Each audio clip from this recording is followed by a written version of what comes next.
Healthwise FAQ.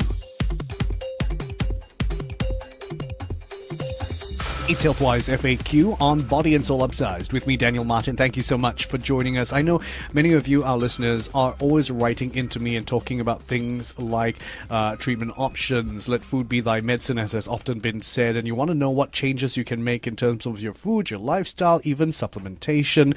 Well, we're going to zoom in on all these aspects in just a moment, but we're going to start off from the realm that's been very popular for many of you, I'm sure, the idea of polyphenol-rich foods. And we're very pleased and privileged to welcome to the program Professor Robert Thomas, who's currently consultant clinical oncologist in Addenbrooke's and Bedford Hospitals, as well as a visiting professor at Cranfield University in Cambridge. Professor Thomas is a consultant oncologist, and he's going to talk to us about some of the links between this and potentially cancer aspects. Professor Thomas, thank you so much for joining us. Let me start off with the idea of polyphenol-rich foods. Why have they become such a buzzword and such a keyword, not just in our lives, but in the medical realm as well? Well, thanks for having me on the program.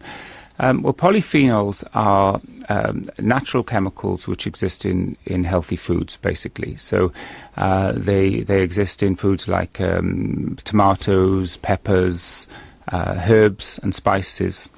And they've been there for centuries. This is not new, and our grandmothers probably told us that this is what you need to eat to be healthy. Grandma's always right. Absolutely.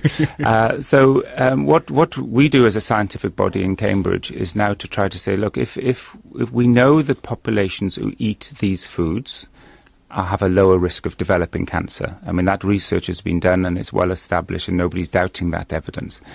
But where the evidence is less robust is that you can perhaps concentrate these polyphenols and maybe put them into a capsule or something more convenient, and then enhance the health benefits. And that's what we started researching in. What is a polyphenol?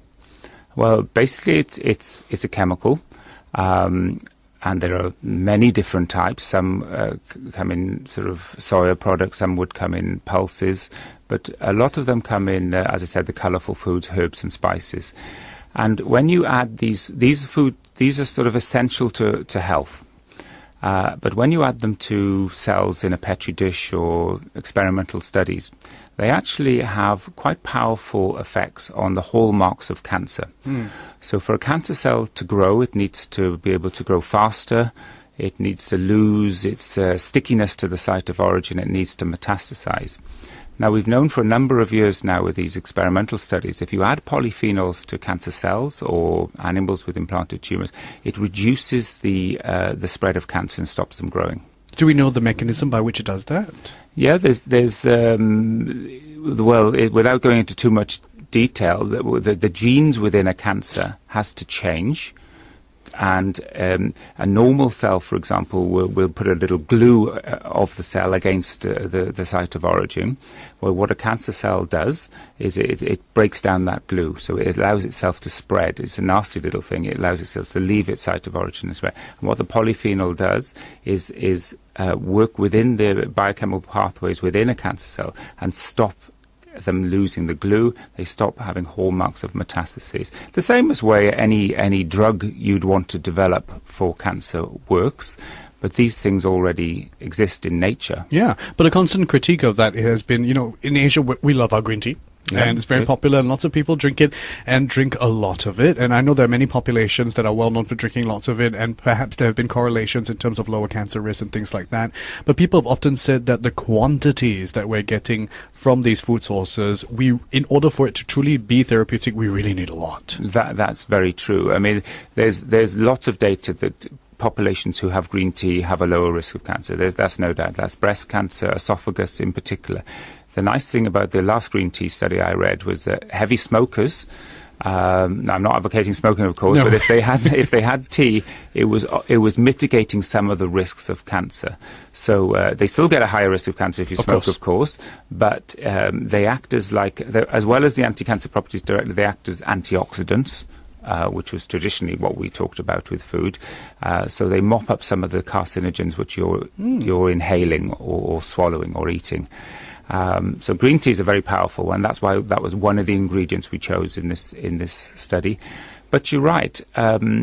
Certainly, I'm not sure about Singapore and the Far East, where green tea is drunk more often, but in the UK and America, it's not really drunk that often. It tastes great. I don't see why not. They should. Yeah, we should. We And love more it. and more, I mean, I'm giving lots of talks on the radio and things like that, and I think that the more and more green tea is being drunk, that's for sure, and the evidence for green tea is coming out.